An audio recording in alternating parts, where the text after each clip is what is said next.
Estudiantes, en esta mañana abordaremos el tema de la posesión.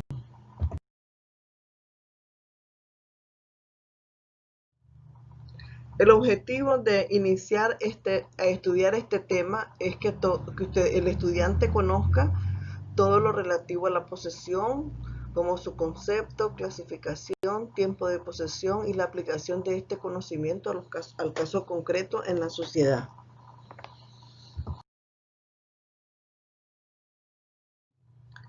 El artículo 1774 de nuestro Código Civil establece que subsiste el hecho de la posesión mientras dure la tenencia de la cosa en el o goce del derecho o la posibilidad de continuar una u otra. El artículo 1775 está suprimido. El artículo 1776 establece que el poseedor de cualquier clase que sea puede defender su posesión repeliendo la fuerza con la fuerza o recurriendo a la autoridad competente. El artículo 1777 establece que el poseedor de mala fe no puede emplear la fuerza contra aquel a quien corresponda un mejor derecho de poseer la cosa, y si con conocimiento de ese derecho emplea la fuerza para mantener la posesión, quedará sujeto a la misma responsabilidad civil criminal. 78 establece que para obtener la protección de la autoridad basta probar el hecho de ser poseedor, salvo que el reclamo sea contra el que inmediata y anteriormente poseyó como dueño. El artículo 1779 establece que la protección de la autoridad al poseedor que se viere inquietado o molestado en su posesión no afecta en nada las cuestiones sobre propiedad. El artículo 1780 establece que el reintegro de la posesión en caso de despojo no excluye el ejercicio de las demás acciones de parte de todo legítimo poseedor. El artículo 1781 establece que el título putativo equivale a un título realmente existente, cuando el poseedor tiene razón suficiente para creer en la existencia de un título a su favor. El artículo 1782 establece que la posesión pública en su origen es reputada clandestina cuando el poseedor ha tomado precauciones para ocultar su continuación. El artículo 1783 establece que se deja de poseer una cosa desde que otro se apodere de ella, con ánimo de hacerla suya, menos en los casos que las leyes expresamente exceptúan. El artículo 1784 establece que si alguien pretendiéndose dueño se apodera violenta o clandestinamente de un inmueble cuyo poseedor no tenía título inscrito, el que tenía la posesión la pierde. El artículo 1785 establece que el que recupere legalmente la posesión perdida se entenderá haberla tenido durante todo el tiempo intermedio. El artículo 1786 establece que son actos posesorios de cosas inmuebles su cultivo, percepción de frutos, su deslinde, la construcción o reparación que en ella se haga y en general su ocupación de cualquier modo que se tenga. El artículo 1787 establece que la posesión se adquiere por medio de otra persona que hagan la adquisición de la cosa con intención de adquirirla para el comitente. Artículo 1788 establece que aunque el representante manifieste la intención de tomar la posesión para sí, la posesión se adquiere para el comitente cuando la voluntad del que la transmite ha sido que la posesión sea adquirida por el representado.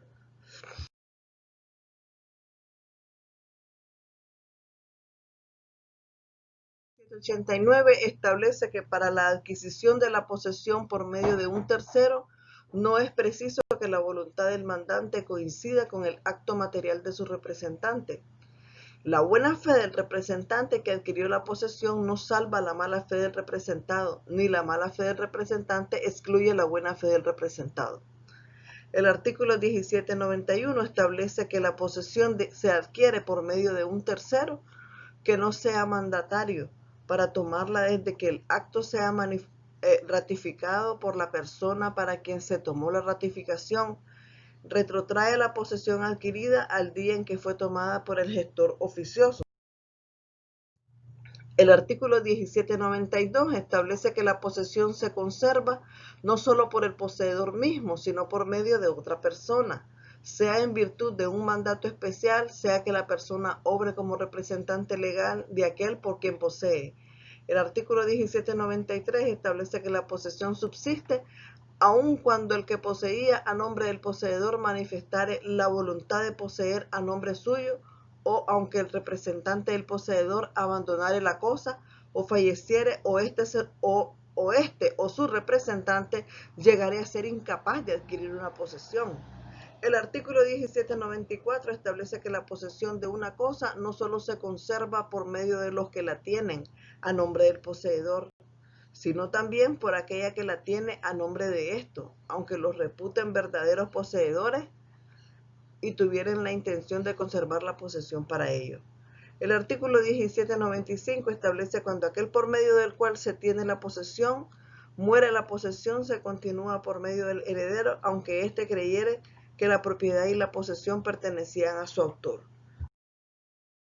El artículo 1796 establece que las acciones posesorias solamente pueden corresponder a los poseedores de inmuebles y tienen el único objeto de obtener la restitución de la posesión o la mantención de la posesión en su plenitud y libertad. El artículo 1797 establece que las cosas muebles no pueden ser objeto de la acción de despojo, sino cuando el poseedor fuere despojado de ella junto con el inmueble. El artículo 1798 establece que el copropietario del inmueble puede ejercer las acciones posesorias sin necesidad del concurso de los otros copropietarios y aún puede ejercerlas contra cualquiera de estos últimos. El artículo 1799 establece que será considerado cómplice del despojante quien, sabiendo el despojo, obtuvo el inmueble usurpado, pero no el tercer poseedor del inmueble que no lo hubo inmediatamente del despojante. El artículo 1800 establece que se llama mera tenencia la que ejerce sobre una cosa no como dueño, sino en lugar o a nombre del dueño, el acreedor prendario, el secuestre, el usufructuario, el usuario, el que tiene derecho de habitación, son meros tenedores de la cosa empeñada. El artículo 1801 establece que el simple lapso no muda la mera tenencia en posesión. El artículo 1802 podrá agregarse a la posesión propia la de una serie no interrumpida de antecesores. El artículo 1803 establece que cada uno de los partícipes de una cosa que se poseía se entenderá haber poseído exclusivamente la parte que por la división le cumpliere, durante todo el tiempo que duró la indivisión. El artículo 1804 establece que si alguien prueba haber poseído anteriormente y posee actualmente, se presume la posesión en el tiempo intermedio. El artículo 1805 establece que si el que tiene la cosa en lugar y a nombre de otro la usurpa dándose por el dueño de ella, no se pierde por una parte la posesión ni se adquiere por otra, a menos que el usurpador enajene a su propio nombre la cosa. El artículo 1806 establece que la acción de conservación y de restitución en la posesión puede intentarse por el perturbado o despojado o por su heredero y representante, no solo contra el despojante, sino también contra su heredero y representante. El artículo 1807 establece que la acción de conservación prescribe al año, contado desde el hecho que le dio origen, y la de restitución en el mismo tiempo, contando desde el hecho del desposeído, o desde que de él tuvo noticia el interesado, en caso de haberse practicado clandestinamente. El artículo 1808 establece el demandado vencido en juicio posesorio no puede comenzar el juicio petitorio, sino después de haber satisfecho plenamente las condenaciones pronunciadas contra él. El artículo 1809 establece que el heredero tiene y está sujeto a las mismas acciones posesorias que tendría y que estaría sujeto su causante si viviere. El artículo 1810 establece que el secuestre de inmueble, el arrendatario de terrenos nacionales o de comunidades, el usufructuario, el usuario y el que tiene derecho de habitación y el acreedor son hábiles para ejercer por sí las acciones y excepciones posesorias, dirigidas a conservar o recuperar el goce de sus respectivos derechos, aun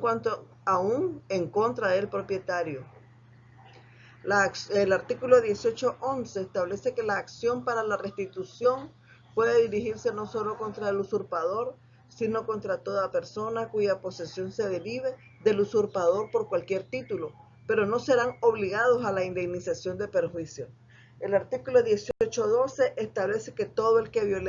violentamente ha sido despojado, sea de la posesión, sea de la mera tenencia, y que por poseedor a nombre de otro o por no haberse poseído bastante tiempo o por otra causa cualquiera no pudiera entablar acción posesoria, tendrá sin embargo derecho para que se restablezcan las cosas al estado en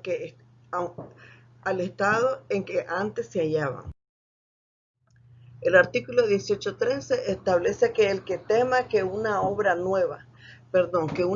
que se trata de construir sobre terreno propio o ajeno cause perjuicio a un inmueble o a un derecho real o a otro objeto por el mismo poseído, puede denunciar al juez la obra nueva, siempre que ésta no esté terminada o no haya transcurrido un año desde que empezó a construirse.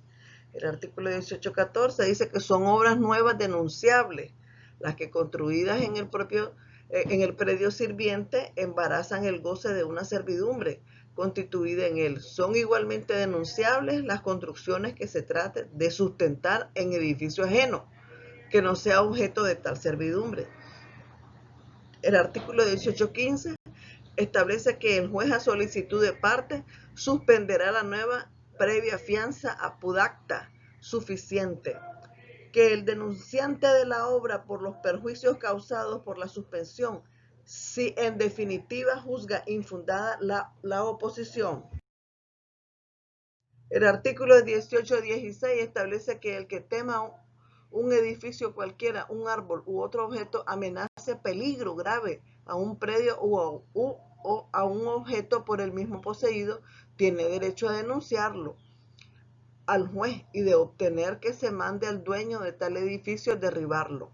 El artículo 1817 establece que en el caso de hacerse por otro que el querellado la reparación de que habla el artículo precedente, el que se encargue de hacerla conservará la forma y dimensiones del antiguo edificio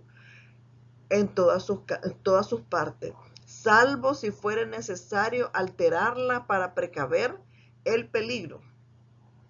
El artículo 1818 de nuestro Código Civil establece que si notificada la querella cayere el edificio o el árbol por efecto de su mala condición, entonces el propietario indemnizará de todo perjuicio a los vecinos, pero si cayere por caso fortuito como avenida, rayo o terremoto, no habrá lugar a la indemnización.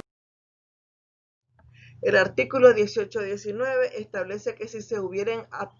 estacadas, paredes u otras labores que tuerzan la dirección de las aguas corrientes de manera que se derramen sobre el suelo ajeno o estancándose, lo humedezcan o priven de su beneficio a los predios que tienen derecho a aprovecharse de ellas, mandará el juez a petición de los interesados que las tales obras se deshagan o modifiquen y se resarzan los perjuicios. El artículo 1820 establece que lo dispuesto en el artículo precedente se aplicará no solo a obras nuevas, sino a las ya hechas, mientras no haya transcurrido tiempo bastante para construir un derecho de servidumbre. Pero ninguna prescripción se admitirá contra las obras que corresponden al aire y lo hagan conocidamente dañoso.